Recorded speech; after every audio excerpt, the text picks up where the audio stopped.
All right, welcome back, everybody. Episode 3 of the Phin podcast, the official podcast of the University of Mount St. Vincent. Phil Stern, Vice President for University Student Engagement, with my co-host Lawrence Fauntleroy, Vice President for Strategy. Lawrence, how you feeling today? I'm feeling good. Podcast number 3, we made it, right? Yeah. There's no better place to be right now today with our guests.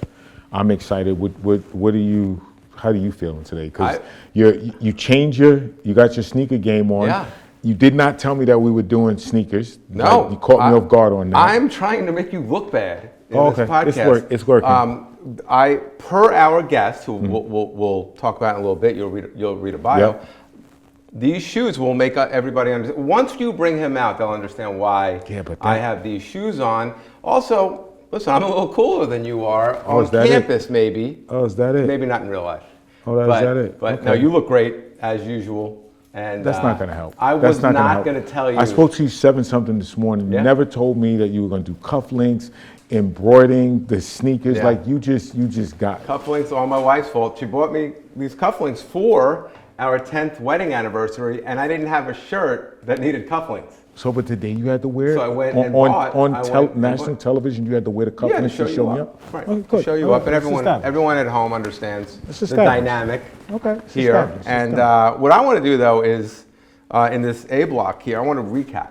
All right, let's do it. So our last guest in podcast number 2, Q Williams. It's amazing. D2C, the Justice Institute. Wow, did we get great feedback. Love it. On his genuineness. Mm-hmm. We called that podcast Patience for a reason. Talk about that, guest. No, I thought it was incredibly interesting. We always learn new things about Q every time we meet with him. Looking forward to September for students to get involved with the dedication to the community, our Justice Institute. I'm also looking for it to actually get into our communities. I think that is going to change the game. And so, great job with bringing them in. Yeah, we're grateful that he took the time to fly in and speak with us. And just people really freaked out about his story. Yeah. People that didn't know his story. We did not guess his walk-up song. We're now 0 for 2. Yeah, I know. We didn't guess Dr. Burns. Yeah, so I think you're 0 for 2, yeah, right? Well, okay. Yeah, like I'm not 0 for 2. Okay, so you're going to give it to me now. Yeah, well, I mean, take some of the, I take the blame for everything else. You're 0 for 2 on the songs. Okay, so I'm 0 for 2 on the song. So you're saying we're going to get this one right today? I think so. Okay. I think so. This one is hard though. We have to get there's the a genre playlist. right. There's a playlist that is going to be crazy. But I'm saying there's a little bit of a cheat sheet for this one. Maybe. I would say, but I left this to you. So okay. So again, if it's wrong, it's on you, and if it's right, I got it right. But yeah, so we're excited about our new guest. Also, by the way, YouTube channel now. I heard you got us on YouTube. Yeah, we have a YouTube channel now. Adriana Yule, our my amazing student worker. We're on YouTube. We're on Instagram. The Phin Forward podcast. Find us and find us wherever the podcasts go. I'm assuming we're going viral soon. I don't know much about that, but anyway, talk about campus happenings a little bit. Commencement was last week. Beautiful day last Saturday. First time ever that we had 2 commencements in the same day. We had the graduate commencement, and then we had a little doubleheader. Then we had the undergraduate commencement. It went great. It went great. You were up on stage. Tell me what you thought. You were in the stage party. It was my first. Yeah. Very incredibly intimate. I love the way we rolled out and made students feel like this is where they came from. This is where they are becoming change makers in the world. So I'm really excited about to see what we're going to see from our students when they come back and what they're going to do in the future. I thought it was a great ceremony. Great day. It was packed. God gave us the best weather we could possibly have. Beautiful. And also, what a great commencement speaker we had. Father Bill Kane. Yeah, we'll talk about that. Yeah, we'll talk about that in the third block. But he kept us enthralled, in the second ceremony. So commencement was amazing. Our graduates are going to do amazing things, and we can't wait to see, what's next for them. We've got construction going on. all over campus. Vice President Kevin DeGroat, Vice President for Operations, is already knocking down the library. Well, things in the library. We're not knocking down the library. That doesn't sound right for a university. Knocking down the library? You didn't even give me a chance. I corrected myself. Speed it up, brother. Speed it up. And I should know. It's where my office is. Yeah. And so he is already in there. We're going to have a student-run coffee shop called Zaxby's. I love that. In the library. It's going to be great. We're going to make the library a student center. I love that. Which is going to be amazing for our students, for all of our students, our commuters. Anybody that comes to campus, it's going to be an amazing spot for them. We just had some filming on campus. This was in your building. You want to talk about that a little bit? We had the Gilded Age, and it's hard for me to talk about it because I'm not a big Gilded Age fan, but we did have our fans that are Gilded Age fans, and they stuck around and watched some screening on the Gilded Age. So things are happening. Yeah, HBO came in, took over campus for 3 days, made Great some dirt food. roads, brought some Clydesdales. Brought some horses, great food. And that was awesome. Always great things happening on campus. Yeah. You talked about the Justice Institute. But, we are looking forward. We are looking Phin forward, and there's amazing things happening. But now we are going to get set for an unbelievable guest. I mean, someone that is known in the Bronx. I'm excited. Someone that is making things happen in the Bronx, and our supporters here and our fans are gonna love this next guest. So I'm gonna send it to break right now, and we will be back with our third guest.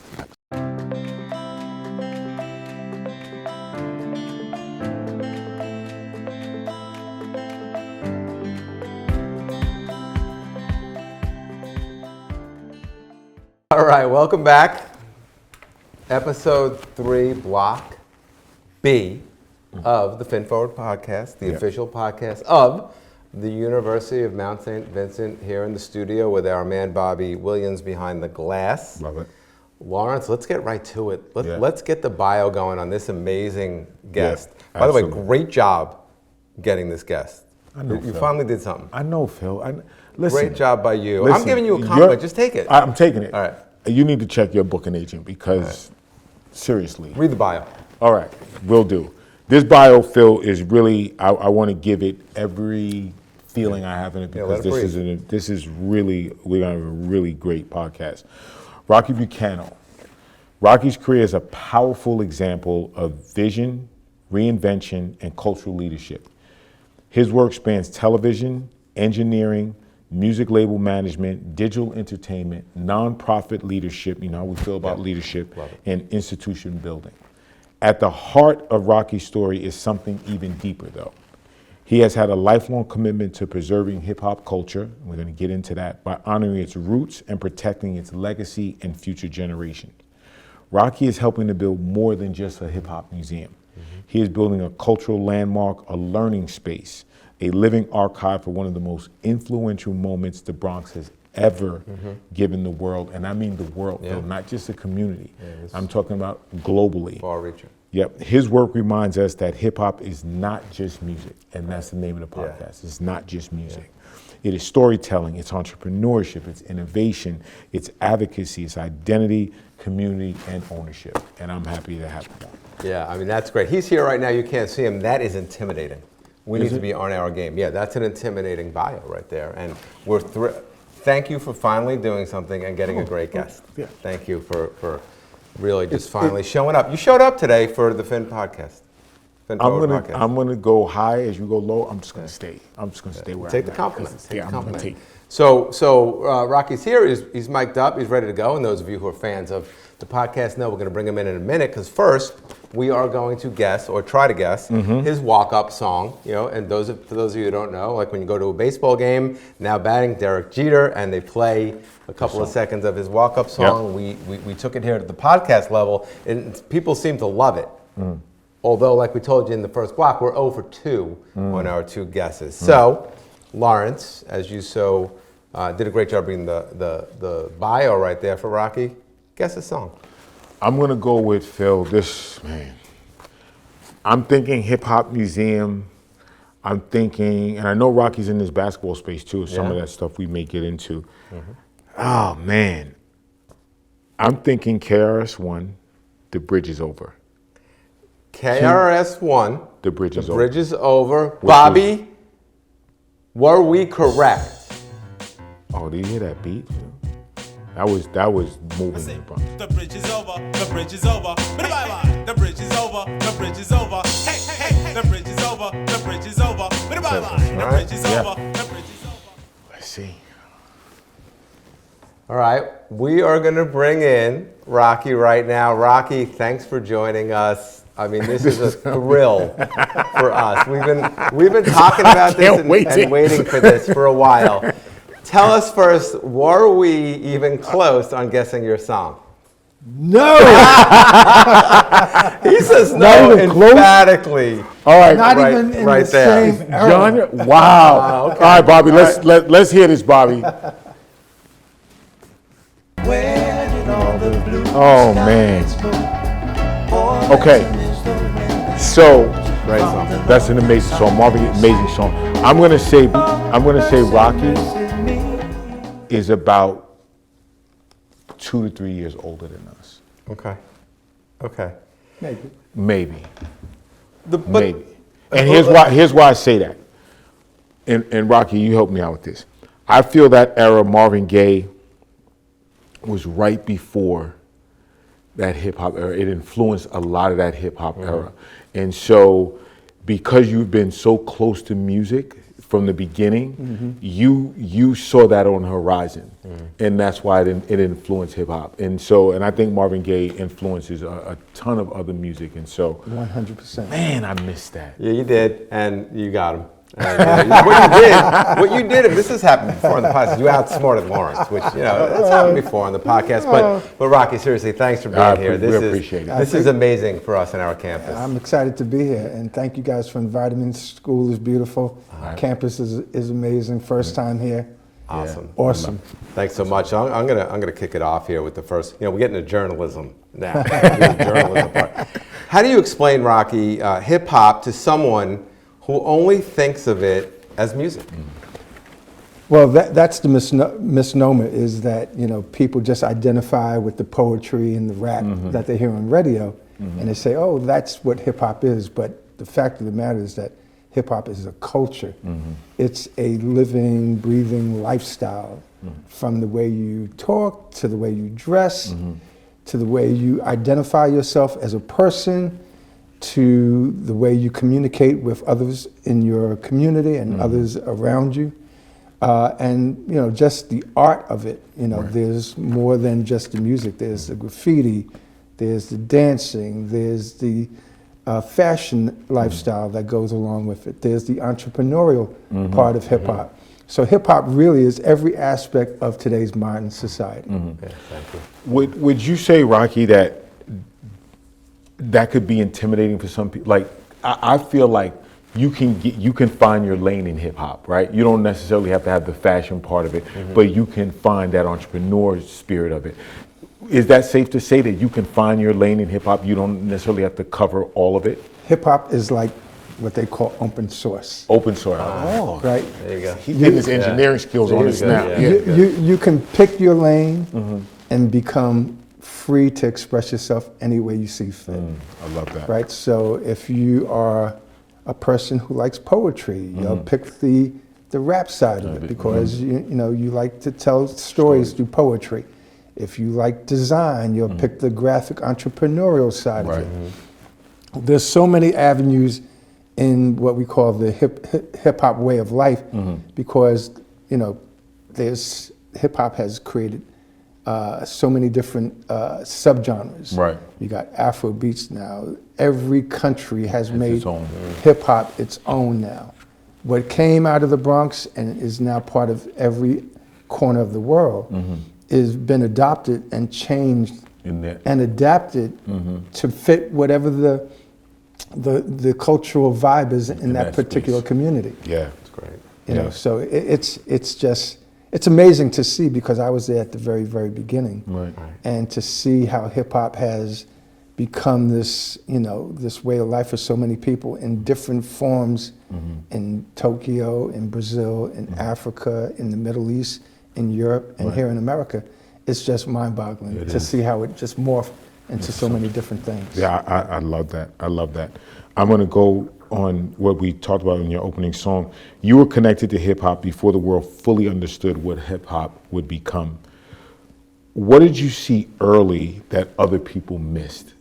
Well, I'd be lying if I say that I knew it was going to become what it is today, because I think when we were all teenagers and we were out in the parks, spinning records and just trying to entertain our friends and family, we were just having fun. We were not really thinking that this was going to be anything of any commercial value. Right. So it wasn't until years later that, we all saw what hip hop could be. Right. And I think the people responsible for that were really Russell Simmons, Sylvia Robinson, the people who actually saw that, what the kids were doing in the nightclubs and in the community centers and in the parks is really a paradigm shift in what music can be. Right. Because back then in the 70s, disco was king, and no one thought that hip hop would even last more than 2 months. Wow. So, a lot of the people in radio and the gatekeepers of black music really didn't see any value in what hip hop, the rap side of hip hop was actually. Right. And it wasn't until it started to get from the streets and into the nightclubs and then onto the big silver screen with the first movies, Wild Style and Beat Streets, that people started to say, uh-oh, this thing could really be something. So it took a minute to get to a point of too big to, to disappear. And I think that's what hip hop is, because it belongs to the youth. And every generation of youth have adopted it and made it their own. Right. Today's hip hop is quite different than hip hop in the 80s and 90s. Sure. So it just continues to evolve over time. Is it safe to say that what underwrites hip hop, and I think about it as a teenager, and I was living in the Bronx at the time, freedom underwrites hip hop, right? There's a sense of freedom that is in there that is also struggle and freedom. There's these things that are in hip hop that make you feel like I can express myself. I can be who I want to be. And I'm sure every genre, in, to your point about when the youth take on something, that there's this sense of that. But I feel like hip hop has done that, to your point about being in all different corners of the world, has given people, maybe that are marginalized or not, but has given people a sense of freedom that underwrites it to an extent. Yeah, so to me, hip hop is always about free expression, right? Whether you are, one of the ex-vandals that used to write on subway trains, or you're a poet or a b-boy, b-girl, or you're a DJ, it's how you express yourself creatively to create that sense of self. And we always say, there's the 5 elements of hip hop. Everyone knows the 4, but the 5th element is knowledge. And it's not just knowledge and understanding, it's knowledge of self, who you are, how you are, and what your value is to the, to your friends, your family, and to the greater world at large. And, as hip hop evolved, it had always had a voice. We say it's the voice of the voiceless. But as commercialization happens and things happen, it becomes more about how can we make a dollar. Right. So now hip hop is struggling with its own self to find where does that voice remain. Right. So because so many people are involved in it now, the advertisers are involved, the record labels are involved. It just becomes, a product now. Yes. Right. Yes. Yeah. And which is why the museum will be such an amazing thing. Absolutely But so. Rocky, could you share the learning experiences, formal or informal, that help prepare you for the career that you've built? So it's amazing. I thought about this many times. I started as a teenage DJ. I had my own record company. I did concert promotions and club promotions. I managed a couple recording artists. I managed a couple producers. I worked in technology for a little while. I worked in television and media. I ran nonprofits. So when this opportunity came to, take on this, what I call an audacious project to try to preserve and celebrate hip hop history and culture around the world, I had to, really take a moment to really think about, am I capable of actually doing this? Right. Because it's a huge undertaking, but after, really thinking about what type of person should really lead this vision to create a permanent institution that celebrates a culture that has done so much for so many people, I was like, I'm the perfect person. Right. Because of my background and because I was there from the very beginning, before hip hop was hip hop, I've seen hip hop's evolution. Yeah. And I continue to see its evolution. And so many of the people that are involved in that evolution I know personally. Right. So it's a huge responsibility to make sure that I'm not just preserving their legacy and their contribution, but to make sure that hip hop has a future path that will be around for many, many years to come. Right. Thank you for that. Yeah, Yeah, it's a great I love answer. that. No, and it gets right into my next question is, what has the Hip Hop Museum taught you about the difference between having this vision, right, and building an institute? Like those are two different. Yeah. We all can come up with ideas, but then when you go, Rocky, we want to put this museum together, and the first thing I think about a museum is like you got to collect all these artifacts, you got to get everybody involved. Like, have there been nights when you're like, I'm not sure if this thing is going to work? Like, had it been those? And this has been how long, Rocky, that you've been doing this? Yeah, 16. Well, going on 17 years now. So, Oh, wow. 17 years to get it to where it is, but when you first start something, you don't really realize what it actually takes. Right. So is it good to be naive a little bit about like? I think being naive is certainly an asset, Sometimes, right? but it can become a detriment at some point as well, because museums are not easy to build, right? Museums represent cultural legacy, they represent institutional building, they represent historical preservation, they represent education, they represent entrepreneurialism. So when I thought about this, I saw myself as a person that just had an idea. But as I tried to advocate and get others excited about it, it became a project. Because I had to convince people that this was worth investing in. Right.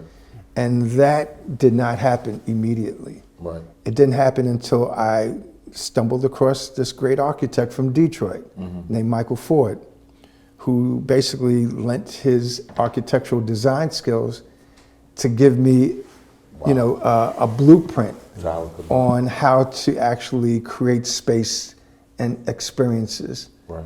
And that was a skill set that I did not have. Yeah. I had no idea about what construction documents look like. I had no idea of what how to create exhibition spaces and designs. I had no idea about plumbing and HVAC systems and all these things that are important when you're building a museum that is responsible, going to be the steward for preserving and celebrating all these different historical artifacts.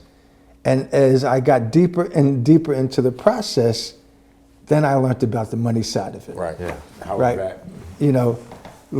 We started with zero. Right. Right. And when someone says, all right, you're going to build a building, 60,000 square feet, that's dedicated to preserving this thing, you don't understand financing, you don't understand how, the value of your assets.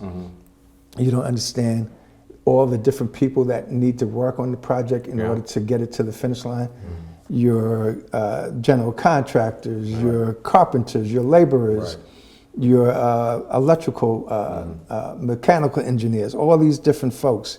And it's millions and millions of dollars. So from a kid from the Bronx who, I grew up, in a middle class neighborhood, but I didn't grow up, with, a golden spoon in my mouth where I had access to all this capital. I had to figure out how to get people excited so that they can invest in it. So the first thing that we did was Mike Ford gave us a blueprint.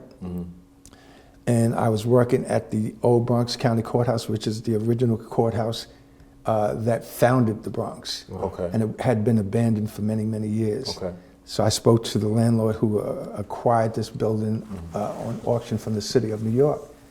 And we got access to this abandoned building to actually try to envision what a hip hop museum would look like in a courthouse that ironically would prosecute me. Well, I was going to say, that. That's an interesting dynamic, right? Yeah. That courthouse was at the center of the birth of hip hop. Right. But many of the kids back then were involved in. Right. They came through that courthouse. They came through that courthouse for many different reasons. Right. So it was a very interesting choice to try to activate that space and make it a museum. But what it gave us was the opportunity to envision what spaces could look like inside abandoned buildings. Long story short, that didn't work out. But through that process, Microsoft paid attention to what Mike and I were doing. And Microsoft wanted us to take what we were doing and share it in different cities around the country. Wow. Because they were so invested in inclusive design, which is the process of bringing other folks into the process to get them to add to your ideas. Right. So we took it to Los Angeles, we took it to Detroit, where Michael Ford is from, we took it to Atlanta, and then we brought it to New York, and we sat in rooms for like 8 hours in each city, where we invited people from the community, hip hop artists, journalists, all different types of folks, and did like an R&D session to think about what a hip hop museum should be like for a 5-year-old I was going to or say a 50-year-old. the whole user experience. You were doing that whole user experience. Right. Wow. So we took all those different ideas from the different cities, and then we came to New York, and we were like, okay, we got the best of the best ideas. Yeah. But Was now- it always going to live in the Bronx, though, Rocky? Was that your plan? Like when you go to these other cities, I'm sure they want a little piece of it. Yes. LA, for example, Yeah, right? yeah. I'm sure So- they want some of it. Everyone knows that hip hop started here in New York, Right. and they know it started in the Bronx. Right. But was the city of New York, was the state of New York ready to invest in an institution that was born in its own domain? Right. And the answer to that was not quite, right? So, for example, no one knows this story, but the Rock and Roll Hall of Fame was actually, that's in Cleveland, was supposed to be here in New York. But because New York didn't see the vision of it, they went to another state, and that state said, we'll give you the tax credits, we'll give you the money to get. Did you know that story when you were doing this? I learned about it as I was building it. So funny that happened, because when I was struggling to get people excited about it, I did go to Newark, New Jersey. I met with Ras Barack. I did, entertain Washington, D.C. for a minute. Wow. But I knew that it would be sacrilegious to put a hip hop museum in any other city other than New York and in the borough where it all began. So they can have satellites, but they can't have this headquartered here. It's got to be here. But it's funny, you're talking about funding, and that must have been so daunting. But do you go back and you go, wait, again, I'm a Long Island kid in the 80s. Do you go back and go, let me hit up the Run DMC crew and LL Cool J and Salt and Pepper, and they're going to want to invest? Or do you find you don't go to the artists and you got to go outside of that? Well, you can't go to them in the beginning, right? Because everyone has a lot of skeptical cynicism, and the skeptics were like, "Yeah, it's a great idea, but where's the money to build it?" Right. And why am I going to put my money in? Right. And it's just going to get wasted. So you have to get it to a certain point before you bring it to people. I took it to Russell Simmons early on, and I was like, "Yo, Russell, I need your help." And he was like, "Tell me when you get close to the finish line." Right. So interesting. It is a challenge, but that challenge became almost like a calling, because when you can see the value, like what happened was, we had took it to different real estate. Took it to the Kingsbridge Armory, we took it to the courthouse. And through that process, every time we did something, we can see that the community was getting more and more excited. Got it. So that was really the driving thing that kept, like you said in the beginning, was there a point when I wanted to say, no more, I can't do this anymore. Right. And there were times when I would wake up with the sweating and anxiety and all that stuff, and And I had a friend who passed away. His name was Gary Harris. And he used to call me at 4 o'clock in the morning. Right. And one of the smartest guys in the world. And he passed away. But before he passed away, he would call me and say, Rocky, if you ever give up on this project, do not call me ever again. Wow. Oh, Yeah. wow. Because he knew that it was He's so really important. important. And he knew that I was Wow. the one to actually take it to that next level. Yeah. But he was like, this is your best thing that you've ever worked on in your life. Wow. Wow. If you give up on this, you're done. Yeah. Yeah. Wow. That's great reinforcement from a All right, it's a lot of pressure. from a good friend. Yeah. So Rocky, hip hop built on sampling, remixing, reinvention. How do you honor that tradition going forward? While making sure AI Yeah. does Yeah. it. Yeah. Well, yeah. The way you do it is you create a space that is not permanent, because hip hop is always changing. So we were very intentional about how we designed this museum and people are going to be very excited about when they see it open next spring, that every space in it is modular. So Okay. it can be one thing today, it could be something tomorrow. Because that's what hip hop is. Hip hop is always changing. And yes, it's important to make sure that you tell the seminal stories of hip hop, you know, how it started, where it started, who started it. But every generation has its own version of hip hop. And that's what they want to, you know, that's what's going to resonate to them. That's what they're going to look at. And you cannot just reflect on what has happened. Right. Because then the kids are going to be like, that's cool, but where am I in the story? Right. So you have to make sure that they They feel can find welcome themselves in when that they come in the museum as well. It's fluid. It's fluid. Well, what's going to be fun, right? Is like the same basketball conversation, right? Is LeBron better than Jordan? Right. And so we're going to get into is Drake better than Rakim? Correct. Like, we're going to Right. get into Jay-Z. Correct. So you'll be able to kind of have that in real time and hear that too, right? And I think that that's a hell of an Yeah, experience. it depends Just when to you do grew that. up, Yeah, right? like- when you got into it, like, you know, Yeah. again, like That if should you be grew real nostalgia. I can't wait. I can't wait to that. opens up. Are we invited to the? I don't care if Rocky invites me. We're or not. going anyway? I'm sneaking in the back door or something. You bringing? I know Rocky's assistant, and we met. So Nikki may help me out a little bit. She may sneak me in. Got it. But yeah, I think I love that concept, that whole user experience, and for young, for old, for and people in between. Rocky, what should our students understand about ownership, about owning their story, owning their culture, owning their work, and owning their future? Because I think hip hop has lessons in that about ownership. Talk to us a little bit about that. It's the most important thing. Not only from a practitioner of the culture, a person who's now responsible for making sure that this culture belongs to us and will always belong to us. You know, every culture, whether you're Jewish, Hispanic, African American, West Indian, they all have their own histories. And they want to document and preserve it.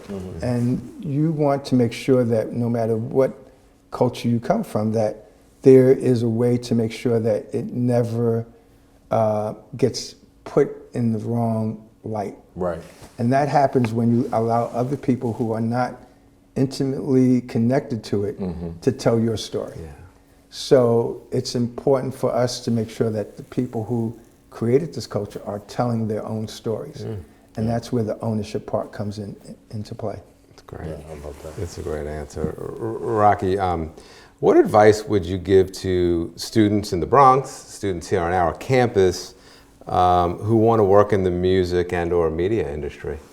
Now, Yeah, well, today's music industry is different from the music industry that I was a part of, but it still has the same opportunities. Actually, the opportunities are even greater now because the bar to entry is so low. Because kids today can record songs on AI, they can record songs in their bathroom. They don't have to go to a $1 million studio to cut a demo anymore. So it's really easy. But what's difficult about it is the craft. Right. right? Yeah, anyone can make a song, Right. but only a few songs become hits. Right. So, you know, are you really committed to your craft? Right. Right? You know, there's a lot of people like, oh, I want to do this, and they only write, you know, every other day. Right. They don't Right. write every day. Right. They don't At the write time, every hour. Right. Like Eminem was writing all day, every Yeah. day. Yeah. Right? So you got to be really committed to your craft if you want to see excellence. There's that business statistics where if you're not investing more than 10,000 hours, Yeah. And- Not an expert. you're not an expert, right? So you have to be willing to sacrifice and pay attention to your true goal, because so many people have goals, but they have distractions. Yeah. Right. Right. And they'll be like this, and then the minute that someone says, let's do that, Yeah. They'll they go get, to that. they get lost. Yeah. Right. That's great. Yeah. That's great advice. Yeah, I love that. Go to my question. Yeah, let's now, go, right? yeah. So, Rocky, I asked this of all of our guests, and something that I've thought about, you know, my whole basketball career. You know, as a coach, I never really had a mentor at the beginning of my career. So, if you were going to go back to the beginning of your professional life, and you were your mentor, what advice would you give yourself? Do exactly what you have always believed in. Because, you know, when I was a little kid, I always wanted to be like someone important. Like my mother said, what do you want to be when you grow up? I remember the story very clearly. Right. And I told her, I said, I want to be president. And she said, president? Oh, that's a big job. I said, I didn't know what president meant, but Right. I knew that I wanted to be president of something. Right. Right? So the bottom line is, you know, she was very supportive, and she's like, whatever you want to do, you're going to be able to do, because you got like, That vision. you know, focus. So when I was DJing, I was always trying to present myself as the best.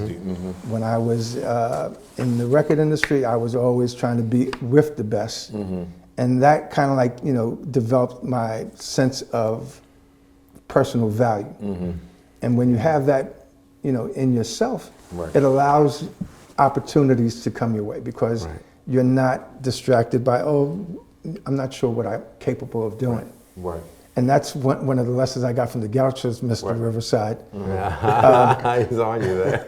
Yeah, Lou Dalmeda, the founder Yep. of the Gauchos, told me when I was running the Gauchos, he said, Rocky, pay attention to who's in the room. When you say who can help you, there's going to be a lot of people that will raise their hand and say, here, yeah, I'm ready to help. But focus on they're capable. Right. You know, are they capable of doing what they say they can do? Yeah. Wow. That's great advice. Yeah, that's really good really advice. cool.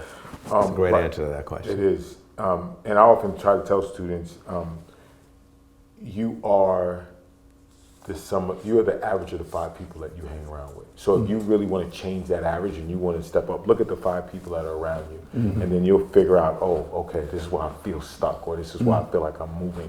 I love that answer. Yeah, that's great.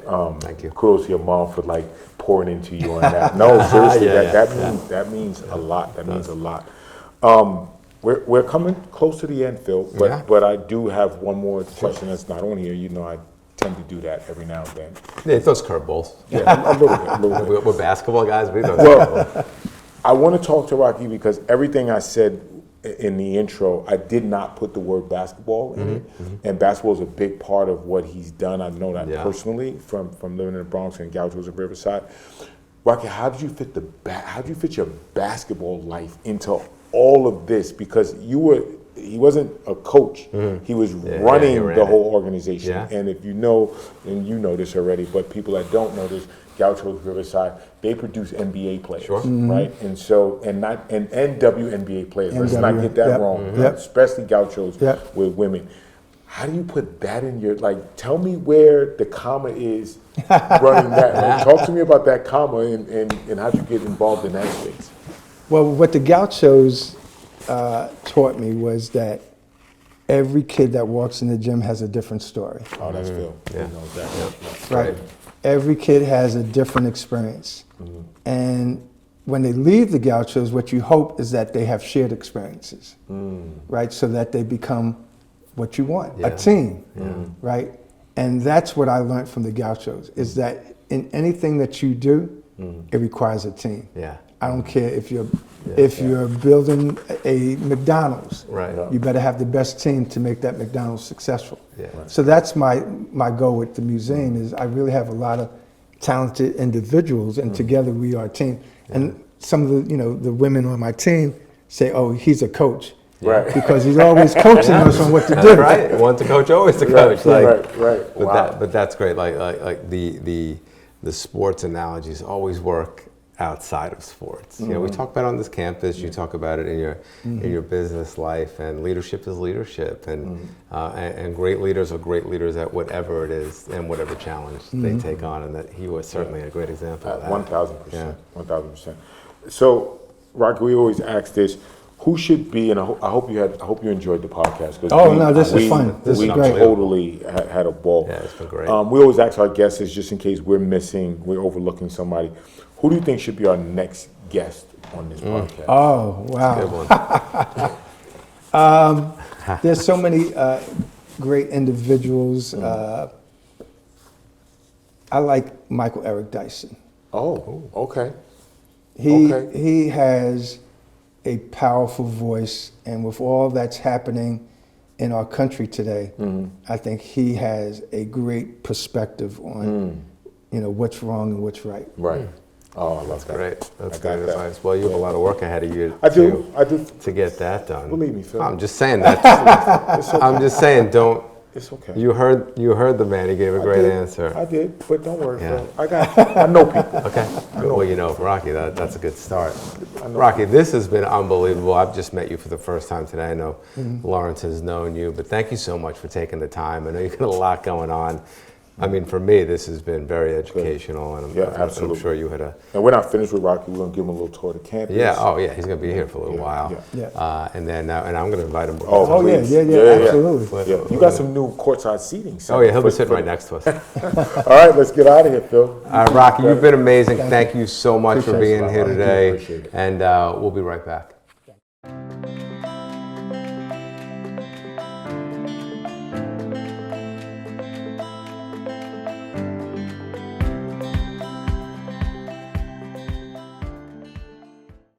All right, back for Block C in episode 3, Phin Forward podcast, the official podcast of University of Mount St. Vincent, UMSV, the right place on the river, the Mount, however you say it, it still means the same thing. It means greatness, and it means that we just had an amazing guest. Man. Tell me what you're thinking. I think the podcast was too short. Like, I could have went 3 or 4 hours. Okay. Easily. But again, I'm a podcast athlete. Yeah. You are not. No, I'm not. You're in great podcast shape. I know that. Yeah, you are. Oh, this is rated G, so I'm just gonna leave it as. Yeah, keep it moving, my man. Keep it moving. Anyway, Rocky was an amazing guest. Yeah.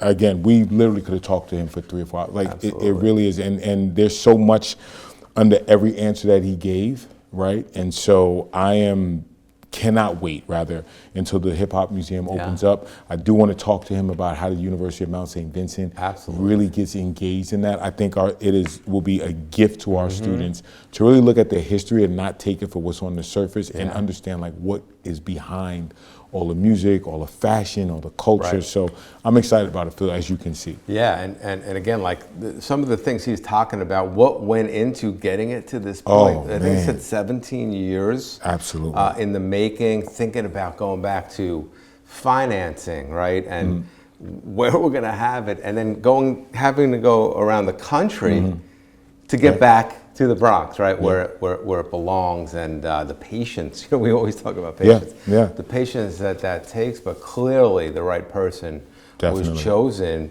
for this mission. We like to talk mission a lot. Absolutely. The right person was chosen, and it was Rocky, and that was awesome. No, that was great. Really cool. That was again. great. Finally, you did something good for the podcast. I appreciate you. We could argue about that all day. No, but I appreciate you showing up. Well, I do all the time. I'm carrying you in this whole. That's great. We got the summer coming up. We do. Well, you need to take the summer off because I don't. I'm working. Well, who's on I'm vacation chopping next week wood. and who's Oh, not? That's a low blow.